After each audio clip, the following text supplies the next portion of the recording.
Dumbbell goblet squat. We're going to set up holding the top head and our elbows supporting the bottom head. Now you can see that our feet are parallel in shoulder width. And when we come up, the knees are remaining soft. We're not locking those knees out. Your toes are pointing forward. And when you drop down, I want your elbows to touch your thighs.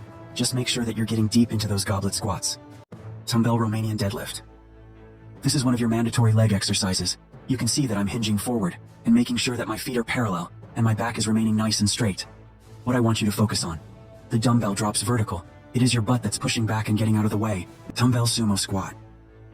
This is one of the best variations of squats that you can do, particularly because they're very friendly on your knees. You can see that my legs are nice and wide. My toes are pointing out at 45 degrees. They're not pointing forward. And you can see when I'm at the bottom of the exercise, my shin bones are parallel. Dumbbell alternate side squat. So you can see that I'm starting with a nice wide stance, and that my toes are pointing forward as I drop to one side. My opposite knee is remaining nice and straight, and I'm making sure that I'm pushing out with this knee again. I'm not letting it cave in now. My weight is remaining centered. Dumbbell split squat. Have a look. I've got a nice lengthy stance, and my front shin bone, this one here, remains vertical the whole time. Where people tend to go wrong with this is they tend to swing back and forth with that particular shin bone. We want to make sure that we're not doing that. Focus on dropping this back knee to the floor and lifting up until this leg is nice and straight. Lying side leg raise.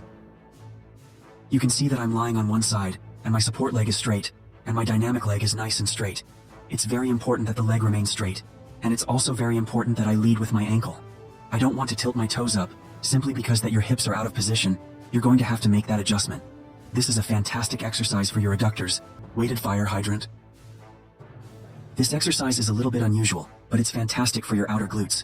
So you can see I've started nice and supported in that 4 points position, and that my back is nice and flat, and I'm making sure that I'm not moving my torso around at all. I'm keeping it nice and still. Then it's a lateral movement with your dynamic leg, so I'm going from vertical to as close to horizontal as I can get, with dumbbell squat with calves raise. I'm working a squat, and you can see I'm adding a calves raise to the end of it. Now I'm doing this where I'm comfortable with the dumbbell underneath me, dropping down, going all the way down, nice and deep, maintaining your posture. So it's very important not to lean forward, and then when I come up, I'm going to try balance and get onto those calves. Now when you're on the ball of your foot, try to maintain that top position for half a second. If you can get that flexion in those calves, it's a fantastic holistic legs exercise.